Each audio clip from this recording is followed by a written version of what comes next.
Halo, kembali lagi dengan saya, Wulandari. Di sini saya akan menjelaskan mengenai penanganan RW pada pasien COVID-19. Jadi, pada tanggal 8 Desember 2019, muncul suatu jenis pneumonia baru yang kemudian menyebar ke seluruh dunia. Jadi pneumonia ini dikenal dengan coronavirus disease 2019, disingkat menjadi COVID-19. COVID-19 ini disebabkan oleh virus baru dari golongan virus corona. Jadi diketahui dua jenis coronavirus ini dapat menyebabkan gejala klinis yang berat, yaitu Middle East Respiratory Syndrome dan Severe Acute Respiratory Syndrome. Jadi COVID-19 ini seringkali berkembang menjadi sebuah pneumonia berat dan menempatkan penderita pada keadaan kritis. Jadi untuk tata laksana jalan nafas pada pasien COVID-19 ini, jadi untuk intubasi dan ventilasi pada pasien COVID-19 memerlukan rancangan teknik intubasi dan ventilasi yang paling baik untuk pasien dan bagi ahli anestesi di mana pada saat yang bersamaan harus dengan ketat memproteksi diri sendiri. Jadi risiko bagi petugas kesehatan, penyebaran utama COVID-19 itu adalah melalui droplet dan permukaan benda yang terkena virus. Droplet merupakan partikel besar cairan tubuh yang dipengaruhi oleh gravitasi dalam beberapa detik dan karenanya hanya bisa menyebar dalam jarak dekat di udara sebelum mendarat pada permukaan benda. Droplet yang mengandung virus dapat menyebabkan penularan langsung pada kontak jarak dekat atau menyebabkan kontaminasi pada permukaan benda seperti pakaian, peralatan, dan perabotan di mana virus aktif dari beberapa jam hingga beberapa hari.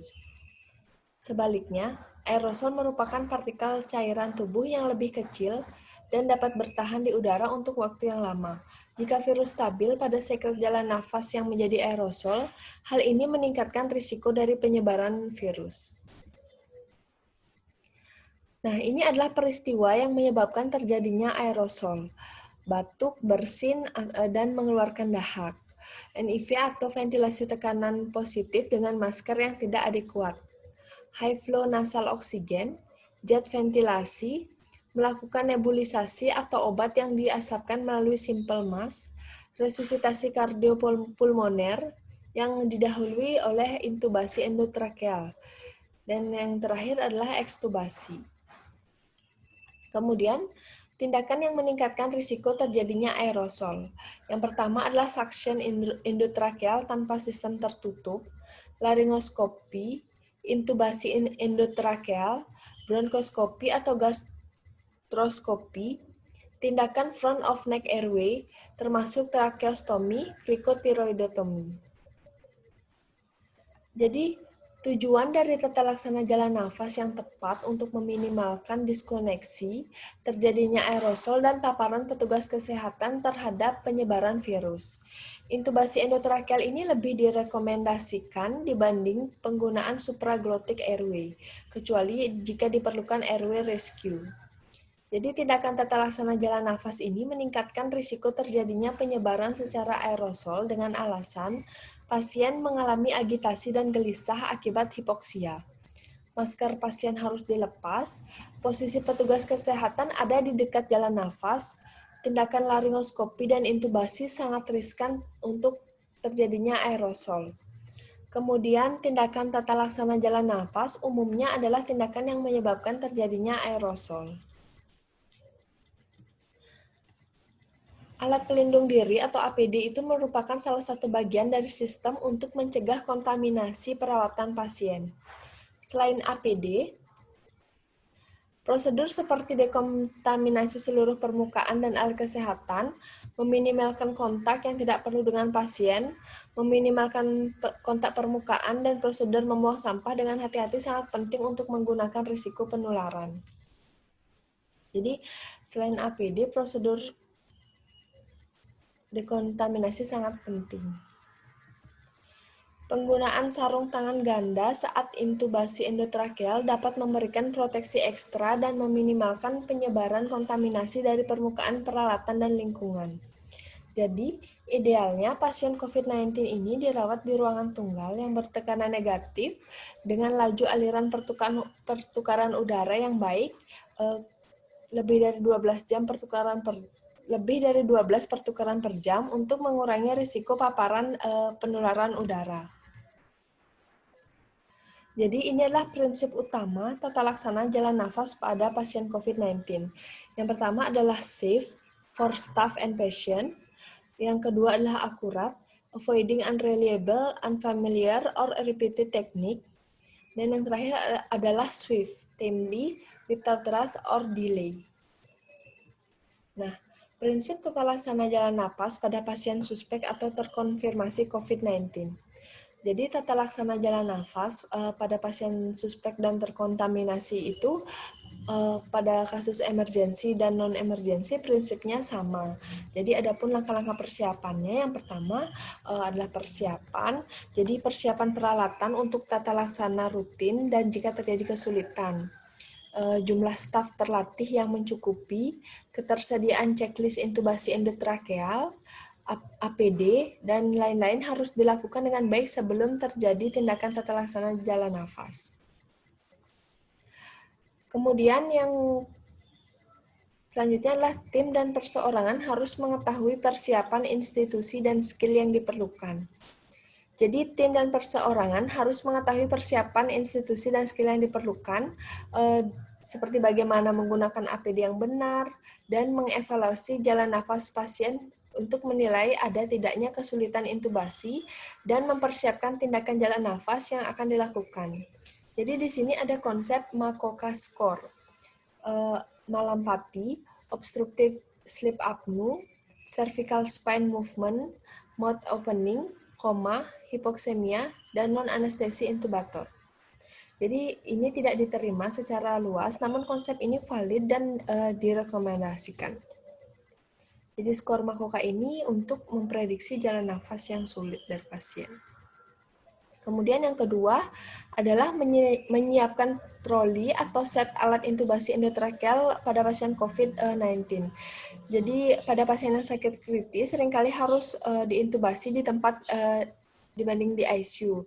Jadi di ICU intubasi endotrakeal biasanya dilakukan di satu ruangan. Siapkan troli intubasi endotrakeal atau set alat yang dapat diambil ke dekat pasien dan dekontaminasi setelah digunakan.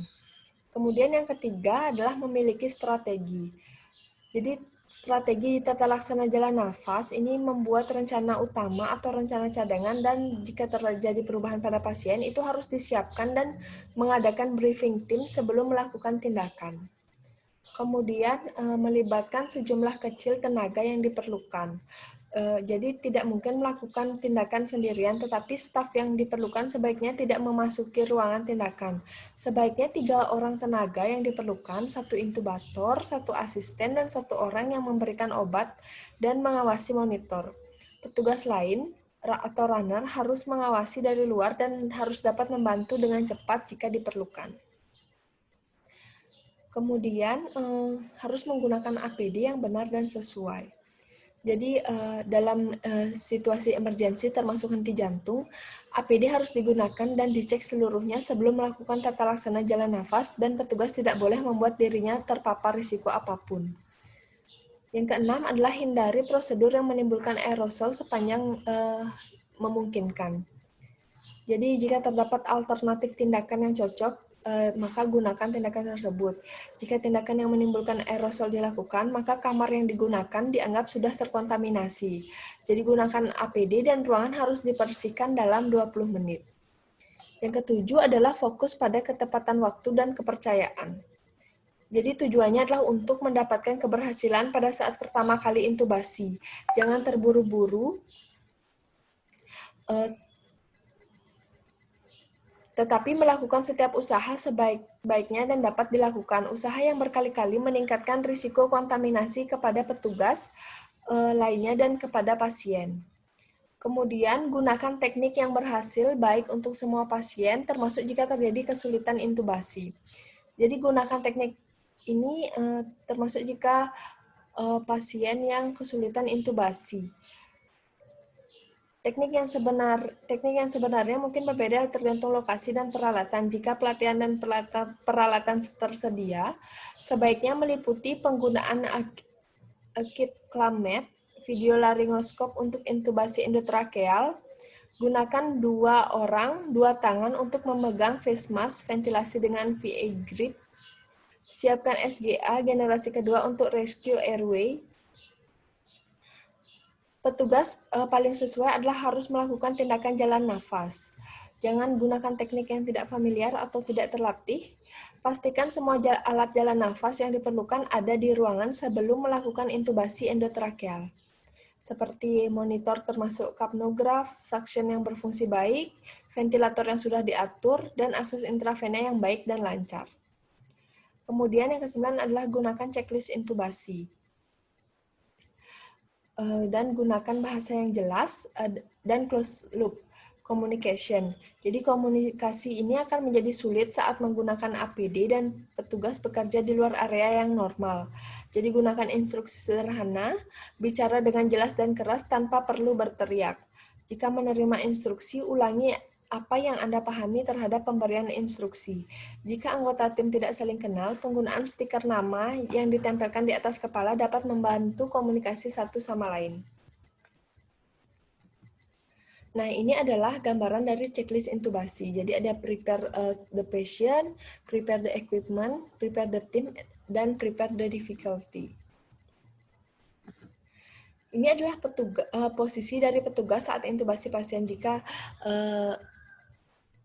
petugas terdiri dari 6 orang, 5 orang, dan 4 orang. Jadi ada yang bertugas sebagai intubator, drugs monitor, dan second intubator, dan yang ketiga adalah cricoid dan equipment. Lalu ada runner dan leader. Jadi intubasi endotrakeal emergency pada pasien COVID-19. Nah, intubasi endotrakeal pasien COVID-19 ini merupakan prosedur risiko tinggi bagi petugas kesehatan tanpa memandang berat ringannya penyakit. Pasien yang menderita COVID-19 berat, tindakan intubasi juga berisiko bagi pasien. Petugas yang terlibat dalam intubasi endotrakeal dibatasi jumlahnya, 1 intubator, 1 asisten, dan 1 petugas yang memasukkan obat dan mengawasi monitor pasien. Yang keempat adalah siapkan troli intubasi COVID-19 yang dapat digunakan di ICU atau di tempat lainnya. APD sangat efektif dan harus digunakan. Gunakan APD lengkap setiap saat. Gunakan sarung tangan ganda, Google anti kabut, dan pelindung mata jika memungkinkan.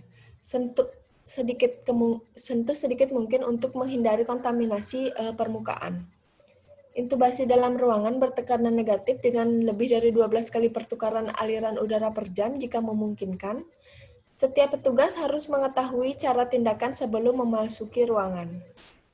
Gunakan teknik yang paling efektif untuk dilakukan, termasuk jika terjadi kesulitan intubasi. Pilihan teknik tergantung ketersediaan alat dan obat di lapangan. Hal ini meliputi preoksigenasi dengan face mask yang sesuai dengan Mapleson C atau sirkuit anestesi selama 3-5 menit. Video laringoskop untuk intubasi endotrakeal. Gunakan 2 orang, 2 tangan saat ventilasi dengan face mask dengan cara VA grip untuk memperketat posisi face mask. Untuk rescue airway, gunakan SGA generasi kedua. Hal ini juga akan memperbaiki penutup atau mengurangi kebocoran. Pasang filter HME antara ujung kateter dan sirkuit sepanjang waktu.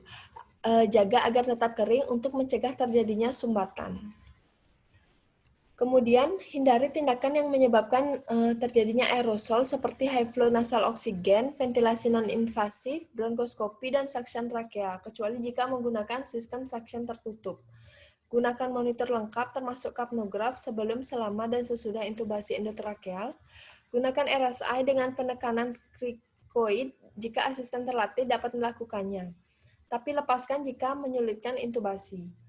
Untuk menghindari kolaps dari kardiovaskuler, gunakan ketamin 1-2 mg per kilogram berat badan, rocuronium 1,2 mg per kilogram berat badan, atau suxametoneum 1,5 mg per kilogram berat badan.